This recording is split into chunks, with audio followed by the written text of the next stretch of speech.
Hey everyone, welcome to my channel, Try Craftual, and welcome back if you've been here before. My name is Karen.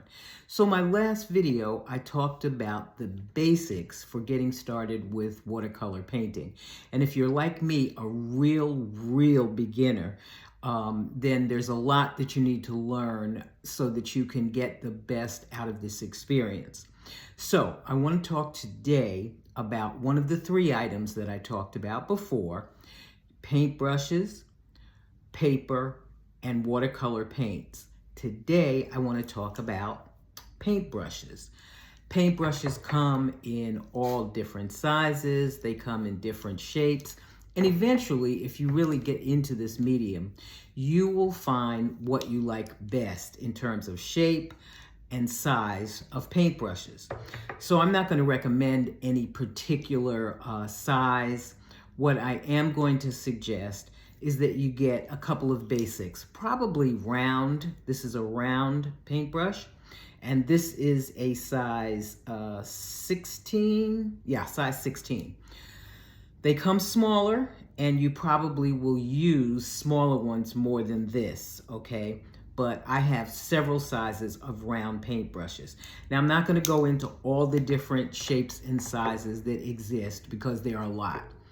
As you follow some of the artists that I suggested on YouTube or find your own resources, you'll find that people have a paintbrush preference. And that's okay, because eventually you may develop a paintbrush preference also.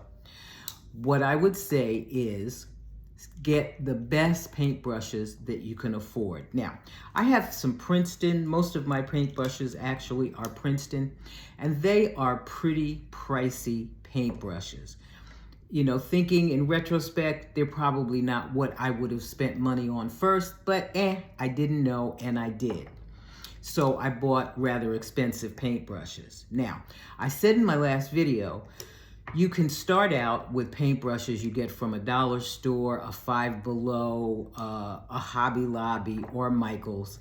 And those paintbrushes will get you started. But eventually you're going to find a lot of problems with them, and you're going to want to spend more money on better paintbrushes.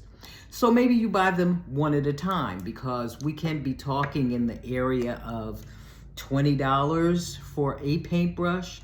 So it's not something that you want to be very cavalier about. You want to think about it, and you want to probably establish your comfort with a shape like round, and then decide to spend money. Here's a tip. If you are a Michael's reward card holder, you can build up rewards in Michael's, and though they don't sell Princeton paintbrushes in the store, you can get them from Michael's online. That may be true of other lines. I don't know, because this is what I like at this point. But you can build up, you can use your rewards points and bring the price of a very pricey paintbrush down to something that is more manageable. The other thing is, I see all the time people posting to pages that I belong to saying, my paintbrush is separated, they no longer go back to the shape they were in. One reason is because they are probably very inexpensive paintbrushes, and they just don't last long. They don't look like this after a while. Their shape will change. They no longer come to a point. That is because they were most likely inexpensive paintbrushes. So, things that you need to remember about paintbrushes. One, if you do painting in other mediums, oil or gouache, separate your paintbrushes out and only use them for that medium. Oh, I forgot acrylic. I only do watercolor and a little bit of gouache, but I have two sets of paintbrushes so that I don't mess up my watercolor paintbrushes, because you can mess them up with other paints. That's number one.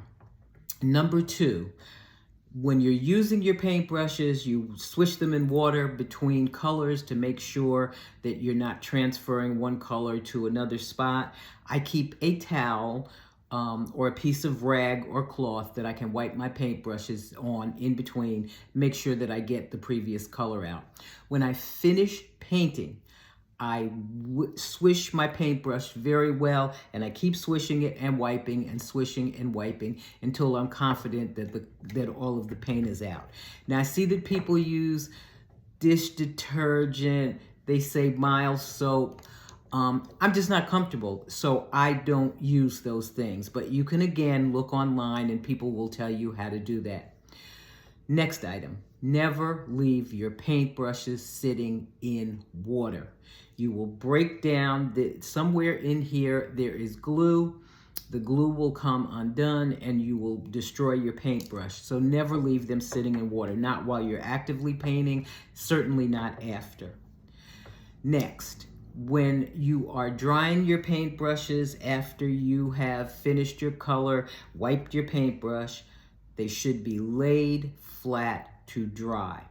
If you leave them upright like this, and there's water and paint residue in here, it is going to settle into the bottom of your paintbrush, and eventually you're going to have problems. Again, your paintbrush may come apart. So lay them flat, the water will drain out, and then you can put them away however you store them. If you store them upright, that's okay. All right, so those are just some points about paintbrushes. Get the best you can afford. I would avoid sets of paintbrushes that are $15, $20, because if you're getting 8 or 9 paintbrushes for that money, you're probably getting extremely cheap paintbrushes. You'd do better to get 1 or 2 paintbrushes of whatever size you start with. I suggest round. And buy a moderately or reasonably priced paintbrush. Eventually, if you want to spend the money for a Princeton, or I think Van Gogh, or I guess Winsor Newton, other paint companies make paintbrushes, they are probably more expensive, then you can do so, all right?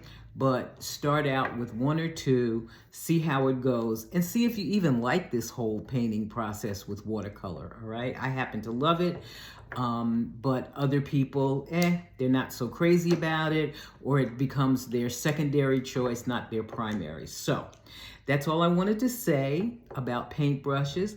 Thank you, thank you, thank you for watching. Thank you for visiting my Try Craftual channel. And if you would, please give me a thumbs up and consider subscribing. And I'll be back to talk to you soon. Bye.